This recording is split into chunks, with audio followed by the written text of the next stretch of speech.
Svou pevnou pozici v předvánočním čase má v našem regionu originální Rádlský advent. Společné setkání obyvatel obce s celou řadou jejich návštěvníků letos odstartovaly krkonošské koledy a poudačky v místním kostele Nejsvětější Trojice. Letos jsme připravili krkonošské koledy, protože jsem zjistila, že lidi je málo znají nebo téměř vůbec.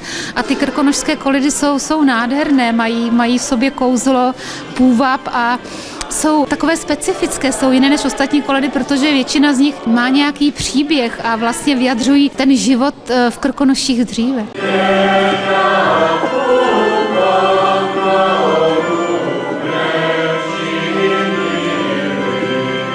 Já bych hrozně ráda poděkovala všem, kteří se mnou do toho šli, všechny rádeláci, kteří se tomu zpívali, připravovali, nacvičovali, protože to je skvělé, že se jich sešlo tolik. Vlastně zase od malých dětí až pro ty seniorky. Kdybych mohl, tak se sem nastěhuju okamžitě a žiju tady, protože to, co tady Evička Rydvalová vytváří, a to je to společenství těch lidí, tak to je něco jedinečného. Já bydlím na Petříně na Vrkoslavicích a já se pořádně neznám se svýma sousedama. Když ho pozdravím a chci je navštívit, tak přede mnou zavírají dveře a tady se sejde celé Rádlo a zpívá spolu, vytvoří si krásné společenství. To je tak něco jedinečného. To už snad ani na Moravě není kde vidět. Takže kdykoliv dostanu pozvání, tak jsem opět rád přijdu, i kdybych si měl jenom postavit dozadu a zatleskat Evičce Rydvalové. Ale bylo mi potěšením, že jsem mohl doprovázet a že to, co tady vytvořili společně všichni ti lidé, tak to je něco nádherného.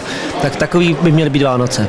Teďka bude následovat průvod k kulturnímu domu, kde rozsvítíme stromeček a betlém náš slavněný. No a potom si trošku zaspíváme a asi se pro dnešek rozejdeme. Ten průvod je trošičku originální. Samozřejmě máme velblouda, což není úplně tradiční v této nadvorské výšce a samozřejmě nemůžu zapomenout na ty naše oslíky z Vítova. Je to nádhera, když sousední vlastně vladyka, starosta udělá takovouhle traktaci předvánoční, to i my z našeho království na Vítově sebereme oslice a jdeme je podpořit, že jo? Protože zpívání kolet to je naše věc a hlavně trumpeta, to je základ.